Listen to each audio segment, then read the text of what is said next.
तो जय हिंद साथियों, वेलकम है आप सभी का द करियर प्लानेट पर। आज हमने जैसे बताया था कि आपको हिस्ट्री से रिलेटेड हम यहाँ पर क्लासेस लाने वाले हैं। तो हिस्ट्रीज को लेके मैं यहाँ पर क्लासेस लेके आया हुआ हूँ। ठीक है, जैसा कि आप देखते हैं कि इस क्लास में हम लोग यहाँ पर पर्सनली प्राचीन भारत के बारे में हम लोग बात करने वाले हैं। यहाँ पर प्राचीन भारत के बारे में यहाँ पर हम बात करेंगे। ठीक है, तो और हिस्ट्री को जो हम लोग देखेंगे ना, यहाँ पे एक चीज़ लिखा होगा ब्लू प्रिंट। ठीक है ना, तो ब्लू प्रिंट मतलब कि सॉरी वॉल्यूम 1, मतलब कि आप एक वीडियो में तो लेक्चर को कवर कर नहीं सकोगे, तो आपको अलग अलग जो है आपको लेक्चर में इसको हम लोग को कवर करना होगा। ठीक है, और ये जो है वैल्यूबल हो जाएगा आपको बिहार एसएससी सीजीएल 4 के लिए, एईडीओ के लिए और बिहार एसआई के लिए। मतलब कि इधर के जो भी एग्जाम है सब में आपको ये काम करेंगे। तो हम लोग एक नज़र हिस्ट्री को देखते हैं। तो जैसे कि हिस्ट्री देखते हैं, हिस्ट्री भारत के परिप्रेक्ष्य में हम लोग देखते हैं। हालांकि ये वर्ल्ड लेवल पे इसकी अलग कल्पना की जा सकती है, लेकिन हम भारत के लेवल पे देखते हैं। और भारत के लेवल पे भी सिर्फ उसी फैक्टर को हम लोग देखेंगे जहाँ से हमारे एक दिवसीय परीक्षा में प्रश्न पूछे जाते हैं। यहाँ पीजी पीएचडी और कोई नई सिंधु घाटी सभ्यता के जगह को हम लोग खोजेंगे नहीं। जो एग्जाम में आते हैं उसी चीज़ को यहाँ पर देखेंगे। जैसे कि यहाँ पे हिस्ट्री है, हिस्ट्री को 3 भागों में हिस्ट्रियन लोगों ने बांटा हुआ है। तो जैसे कि यहाँ पे लिखा हुआ है, पहला जो है प्राचीन भारत। ठीक है, प्राचीन भारत, दूसरा मध्यकालीन भारत, तीसरा आधुनिक भारत। अच्छा, एक चीज यहाँ पर और लिखा हुआ है, ये जो प्राचीन भारत है, अच्छा, क्या होता है कि हिस्ट्री को जब हम लोग डेट वगैरह रहता है तो बहुत सारे लोग कंफ्यूजन होता है कि भाई हिस्ट्री में क्या है नहीं है डेट को लेके। तो मैंने यहाँ पे डेट लिख दिया है ताकि आपके माइंड में कभी भी एग्जाम में आ जाए तो थोड़ा सा क्लियरली, मतलब कि उसका क्लियर इमेज बन सके माइंड में। इसीलिए मैंने यहाँ पे डेट लिख दी है। जैसे कि प्राचीन भारत का बात करेंगे तो ये 2 लाख साल बीसी से लेके 712 एडी तक के बीच का काल होता है। हम लोग उसको प्राचीन भारत में काउंटिंग करते हैं। तो किसी भी तरह से कभी भी हम लोग देखेंगे या कभी भी हम लोग के सामने कोई प्राचीन हिस्ट्री का क्वेश्चन आ जाएगा तो हम लोग देखेंगे कि ये माइंड में आ जाना चाहिए। थोड़ा सा रिकॉल करने की कोशिश करेंगे। ये 2 लाख से 712 एडी तक के बीच में जो भी घटनाएं घटित हुई है उसको हम लोग प्राचीन भारत में देखते हैं। ठीक, उसके बाद मध्यकालीन भारत, ये 712 एडी से लेके 1757 तक के बीच में जो भी घटनाएं घटती है भारत में उसके बारे में देखते हैं। और आधुनिक भारत को 1757 से लेके 1947 तक के बीच में जो भी घटनाएं घटती है, और यहाँ तक कि आज जो है 2025 भी बोल लीजिए, अभी तक के एग्जाम में जो भी चीजें घटना घटती है अभी तक के समय तक, उसको हम लोग आधुनिक भारत में करते हैं। तो ये हिस्ट्री जो है मैंने अभी यहाँ पर जितने भी एग्जाम्स वगैरह लिखे हुए थे, जैसे कि यहाँ पे देख सकते हैं कि बिहार एसएससी सीजीएल 4 है, बीएसओ है, एईडीओ है, बिहार एसए है।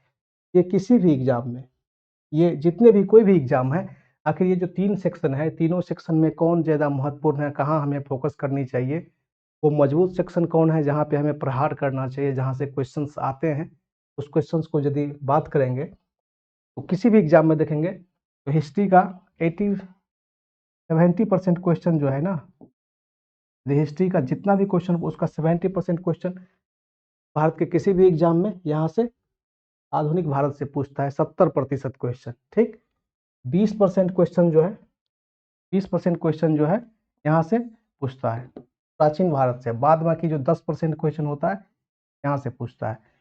तो कुल मिला के वेटेज के आधार पर कुल मिला के बात यह है कि आपको यदि फोकस करना है तो सबसे ज़्यादा किसको फोकस करना है, आधुनिक भारत को। ठीक है, किसको फोकस करना है, आधुनिक भारत को, क्योंकि यहाँ से मैक्सिमम क्वेश्चन पूछे जाते हैं। ठीक, यदि 10 क्वेश्चन किसी एग्जाम में हिस्ट्री के आते हैं उसमें से 7 सिर्फ और सिर्फ अकेले यहाँ से आते हैं। 2 क्वेश्चन जो है यहाँ यहाँ से आते हैं अब प्राचीन भारत से, और 1 से 2 क्वेश्चन यहाँ से आ जाते हैं। समझ गए, तो ये बहुत भी होता है, इसको भी हम लोग करेंगे। ठीक, और यहाँ पर जो है प्राचीन भारत, तो आज के वीडियो के थंबनेल में हमने बताया था कि प्राचीन भारत के बारे में हम लोग देखेंगे। तो प्राचीन भारत से हम लोग स्टार्ट करते हैं और प्राचीन भारत को आगे बढ़ाते हुए देखेंगे। ठीक है, तो प्राचीन भारत के तहत हम लोग चीज़ों को स्टार्ट करते हैं।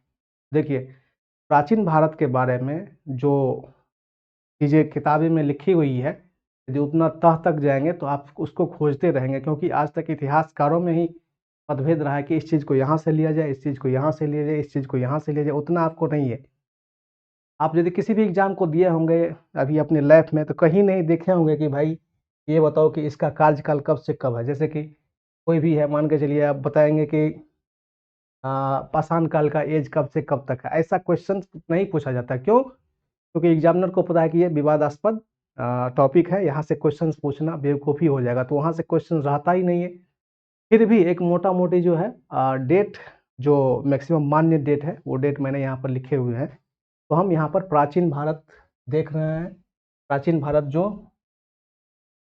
2 लाख से लेके 712 एडी के बीच तक का काल है, इसको हम यहाँ पर देखेंगे। ठीक है, तो इस प्राचीन भारत को जो है ना, 3 भागों में जो है बांटा गया है।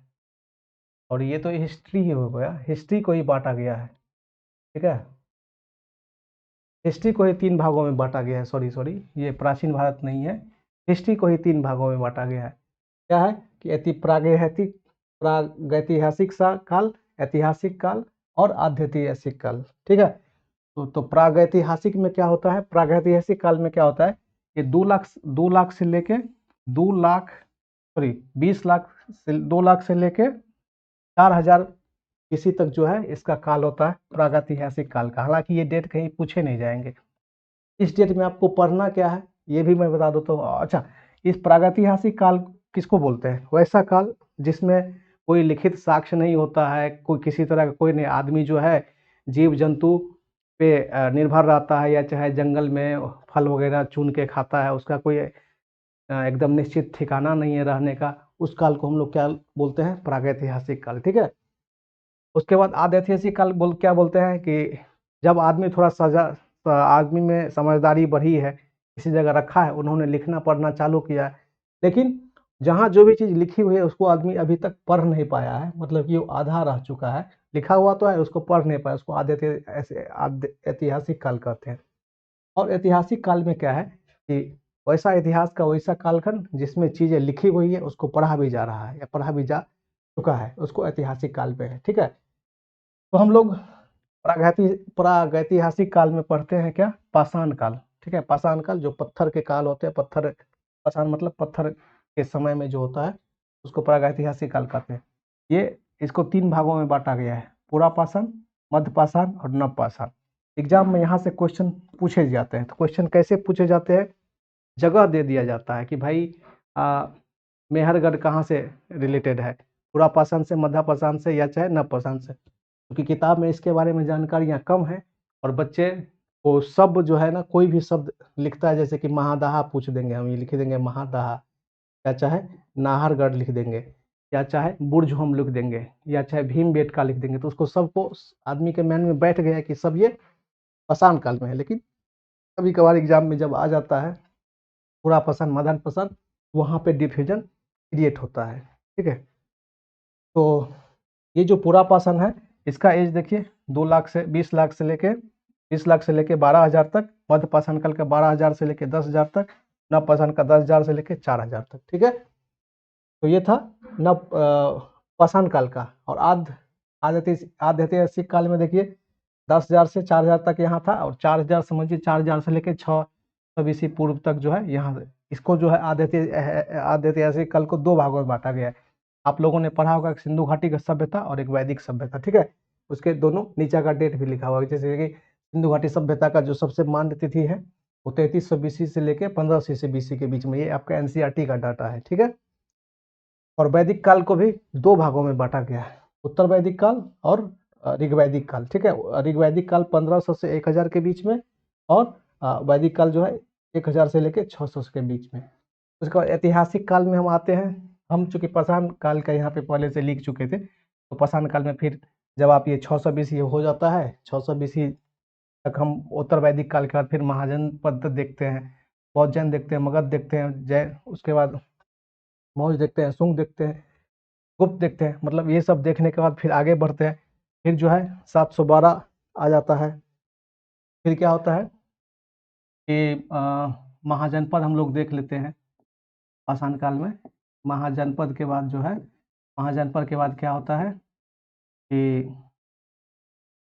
बौद्ध आता है, बौद्ध आता है, फिर जैन आता है, फिर जो है मगध साम्राज्य में अलग अलग राजा आते हैं। मगध साम्राज्य के बाद फिर कौन आता है, मौर्य आता है, ठीक है। मौर्य के बाद फिर शुंग इस तरह से आता है। फिर 712 ईस्वी आता है जिसपे अरब के प्रारंभिक जो भारत पे आक्रमण होते हैं। फिर 712 से लेके फिर कहाँ तक, 1757 के बीच में, जब तक अंग्रेज अपने फन नहीं फैला लेते हैं तब तक जो है मध्यकालीन चलता है।